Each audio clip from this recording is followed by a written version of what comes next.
그 위에 그릇을 키우는 태도가 따로 있다. 앞 프록토의 저서를 읽고 있습니다. 패러다임을 바꾸면 돈을 버는 능력의 한계는 사라진다. 한계가 없이 앞 프록토. 이 장에서 패러다임을 바꿀 때 인생에서 발견할 수 있는 효과들을 살펴볼 것이다. 세상을 바라보는 마음의 눈을 바꿔라. 가장 중요한 것은 관점이다. 관점을 바꿔서 패러다임을 변화시킬 수 있다. 돈을 버는 능력을 생각해보자.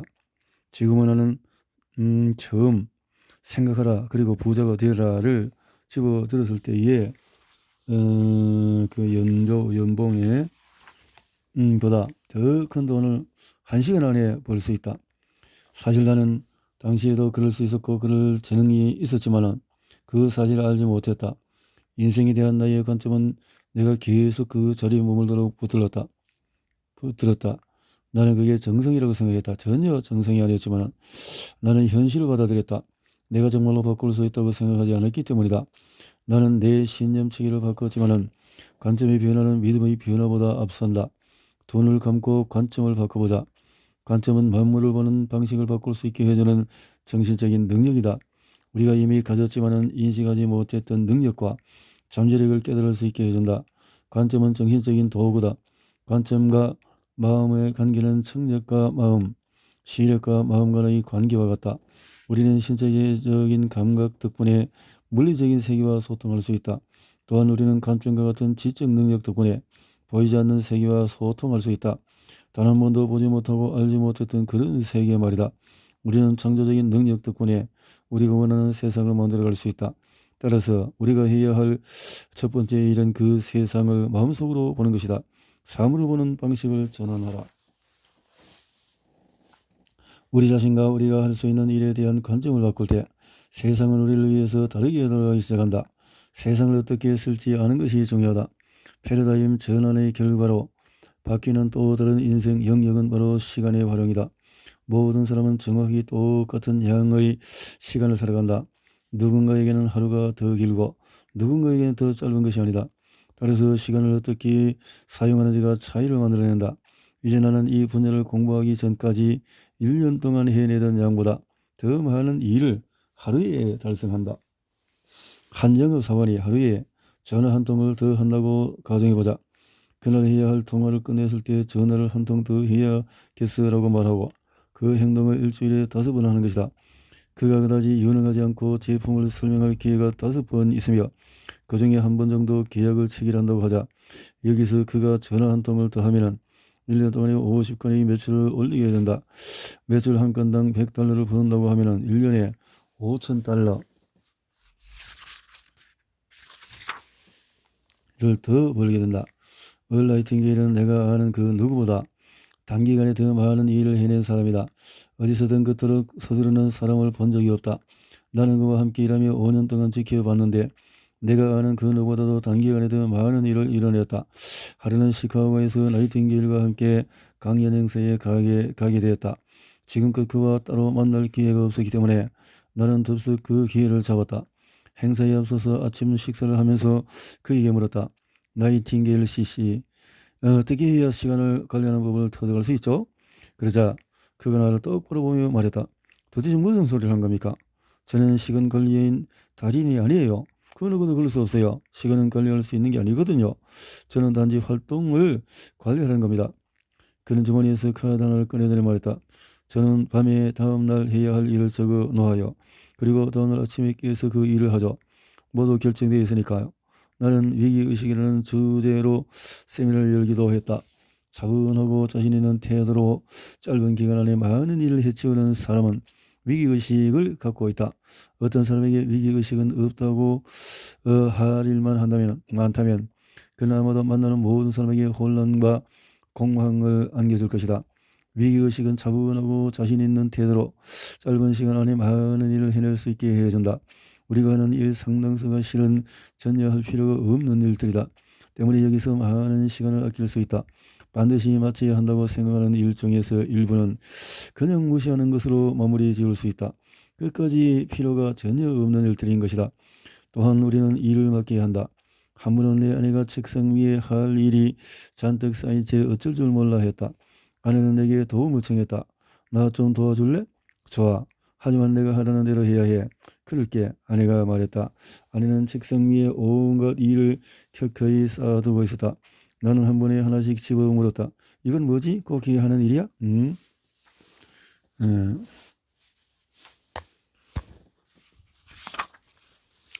그러면 이 일은 반드시 당신이 해야 해. 꼭 그렇지 않아. 아내에게는 헬렌이라는 비서가 있었다. 그렇게 하나씩 정리하자 마침내 아내는 별로 할 일이 없게 되었다. 비록 헬렌이 할 일이 많아졌지만 말이다. 아내가 물었다. 헬렌이 그걸 어떻게 다 하지? 그건 헬렌의 문제야. 당신 문제가 아니야. 헬렌이 모두 할 수 없다면 조수를 구할 거야. 하지만 그녀가 조수를 구하는 거지. 당신이 할 게 아니니까. 당신이 조수를 구한다면 그 조수는 헬렌이 아니라 당신을 위해 일하겠지. 아내는 그날 많은 것을 배웠고 훨씬 더 생산적인 사람이 되었다. 자기가 하는 일 가운데 상당수가 전혀 할 필요가 없는 이름을 배웠기 때문이다. 상상이면 할수록 더 좋은 결과가 나온다. 패러다임의 영향을 받는 세 번째 영역은 바로 상상이다. 나 자신이 꽤 좋은 예가 될 수 있겠다. 내가 8학년을 마칠 때 선생님이 물었다. 밥, 고등학교 집 나갈 거니? 네, 저는 멜번 고등학교에 가려고요. 밥, 거기 가면 안 돼. 너 사업의 소질이 없어. 댄포스 기술고등학교 가서 직업을 구하렴. 내가 뭘 알았겠는가? 당시 선생님은 신가가 더 고원하는 댄포스 기술고등학교에 갔다. 그리고 한 달 뒤에 학교를 나왔다. 띠톱 기계 안에 엄지손가락을 쑤셔 넣는 바람에 손끝이 잘렸다. 떨어져 나간 손가락은 다시 붙였지만 수십 년이 흐른 지금도 날이 추워지는 그 부위가 아프다. 나는 상상을 통해 수많은 일을 해냈다.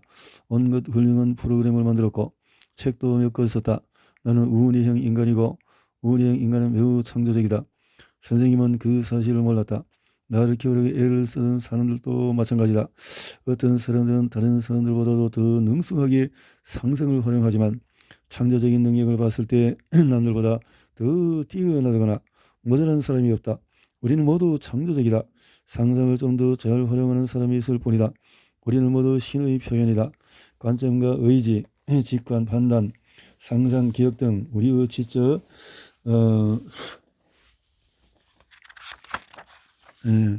능력은 모두 창조적인 능력이다. 이 능력들이 무엇을 의미하며 어떻게 활용할 수 있는지 배워야 한다. 그러고 나면 창조적인 사람이 될 수 있다. 모든 일에는 더 나은 방식이 있다. 따라서 그 방식을 찾으려 한다면 얼마든지 발견할 수 있다. 어느 날 동료 중 한 사람이 나 같은 사람은 만나본 적이 없다고 말했다. 당신은 마돈나보다도 더 자주 변신하는 것 같아요. 나는 언제나 변신한다. 사람들이 자신을 위해서 무슨 일을 해야 할지 이해하도록 돕는 더 나은 방식을 찾기 위해서다. 세상에는 우리를 향하고 우리를 통해 흐르는 명료하고 순수한 힘이 있다.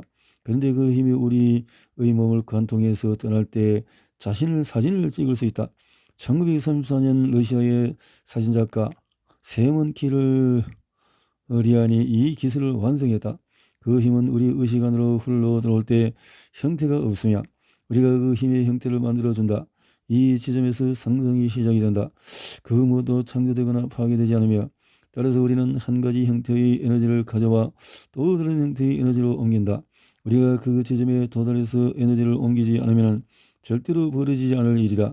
우리는 인생에서 아주 크나큰 역할을 하고 있다. 기존 방식보다도 언제나 더 나은 것이 있다. 생산성과 효율성은 패러다임에 영향을 미치는 네 번째 영역이다. 생산성과 효율성은 마치 닭과 달걀 같아 하나가 다른 하나에 영향을 미치기 때문이다. 우리가 하는 일에 좀 더 효율적으로 임하면 생산성은 저절로 올라간다. 우리는 훨씬 더 생산적일 수 있다. 우리가 하는 일은 더 훌륭하게 해낼 방식을 찾아야 한다. 1980년에는 내게 그다지 얼마 되지 않은 옛날이다.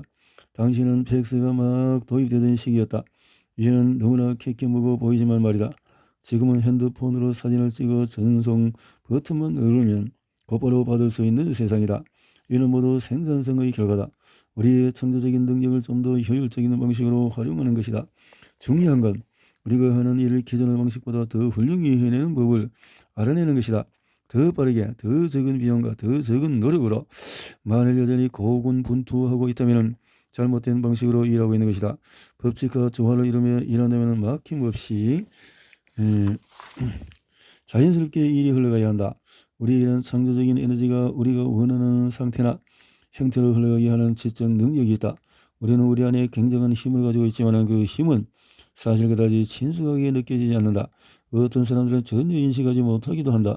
지금 당장 얼마나 힘겹게 사투하고 있는지, 상황이 얼마나 어려운지와 상관없이 우리는 훨씬 더 효율적일 수 있다. 효율적으로 일할 때 우리는 그에 대한 보상을 얻을 것이다. 논리보다 중요한 것은 얼마나 원하느냐이다. 패러다임 변화의 영향을 받는 다섯 번째 영역은 논리의 사용이다. 논리는 마치 선리와 같다. 언제나 그렇게 해야 한다는 식으로 우리가 하는 일을 제안한다. 누군가가 그건 논리적이지 않아 라고 말한다면 아마도 나는 그 말 때문에 가서 일을 저지르고 말 것이다. 나는 무언가가 논리적인지 비논리적인지는 관심이 없다. 문제는 당신이 원하느냐이다. 그 일을 하고 싶은가? 그렇다면 논리 따위는 있고 그냥 해버리자. 토머스 에디슨은 3학년 때에 잘 밀봉된 편지 봉투를 들고 집으로 쫓겨났다. 봉투 안에는 이 학생을 학교에 보내지 마세요. 다른 아이들처럼 공부할 능력이 없습니다. 라고 쓰인 편지가 들어있었다. 에디슨의 어머니는 편지를 봉투 안에 다시 넣어버렸다. 그리고 아들에게는 이미 학교에서 가르치는 것 이상을 알고 있기 때문에 더 이상 학교를 다니지 않을 것이라고 말했다. 그녀는 집에서 에디슨을 가르치기 시작했다. 모든 일을 할 수 있는 더 훌륭한 방식을 깨달아야 한다. 그 무엇도 우리의 발목을 붙잡게 내버려 두지 마라. 마음속에 그릴 수 있다면 그 일을 할 수가 있다. 머릿속으로 볼 수 있다면 그 일을 손에 쥘 수가 있다. 그렇게 그린 모습을 현실화하고 싶다면 다듬고 연구해야 한다. 마음속에서 보는 것만으로는 설사 그것이 일을 해낼 수 있다는 암시라 하더라도 충분치 않다. 돈의 패러다임을 바꿔라. 패러다임 변화가 영향을 미치는 삶의 여섯 번째 영역은 돈과 관련이 있다. 패러다임은 우리가 얼마나 돈을 벌 수 있는지 한계를 설명해 주지만 패러다임을 바꿈으로써 그 한계를 극적으로 바꿀 수 있다. 패러다임은 돈을 덜 벌지 못하게 막지는 않지만 더 벌지 못하게 막을 수 있다. 돈을 일해서 버는 것이 아니라 서비스를 제공해서 버는 것이다. 더 창의적일수록 더 많은 서비스를 제공할 수 있다. 나는 하루 종일에서 상당한 시간을 자는 데 보내긴 하지만 24시간 돈을 번다. 누구든 할 수 있는 일이다. 우리는 사람들에게 그렇게 하는 법을 가르친다. 그리고 여러 가지 다양한 소득원을 마련하라고 가르친다. 우리가 벌 수 있는 돈에는 한계가 없다. 사람들은 그렇지 않다고 생각하더라도 말이다. 고객과 일하기 시작할 때 가장 처음 던지는 질문 중에 하나는 1년 동안에 가장 많이 번 돈의 액수가 얼마인지다. 대답이 무엇이든지 상관이 없지만 그 답은 그의 패러다임이 어디에 고정되어 있는지 알려준다. 돈은 패러다임을 보여주는 훌륭한 척도다. 돈은 이런 단위까지 정확히 측정이 되기 때문이다. 건강은 그렇지 않다. 의사를 찾아가서 아주 건강한 상태라는 이야기를 들었다고 해도 걸어 나오다가 넘어져서 죽을 수도 있다. 종종 일어나는 일이다. 세미나에서 나는 사람들에게 돈 버는 법을 가르친다. 한 출판사는 내게 미국에서 가장 위대한 부의 스승이라고 말했다. 나는 진심으로 부의에 집중하기 때문이다. 돈이 사람들의 인생에 크나큰 영향을 미친다고 생각하기 때문에 돈에 집중해왔다. 돈이 없다면 할 수 없는 좋은 일들을 돈으로 많이 할 수 있다. 돈은 우리를 더 좋은 사람으로 만들어주지는 못하지만 이미 갖춰진 우리의 모습을 더욱 강화하는 성질이 있다. 우리가 친절한 사람이 아니라면 돈 때문에 더욱더 비열해질 수가 있다. 반대로 친절한 사람이라면 돈으로 훨씬 더 친절해질 수가 있다. 벌 수 있는 돈에는 제한이 없지만 그 돈을 벌기 위해서는 서비스를 제공해야 한다. 꼭 일해야 한다는 의미는 아니다. 서비스를 제공해야 한다는 말이다. 테일러 스위프트는 어떻게 1년에 수백만 달러씩 벌어들일 수 있을까? 아마도 음악에 엄청난 에너지를 썼기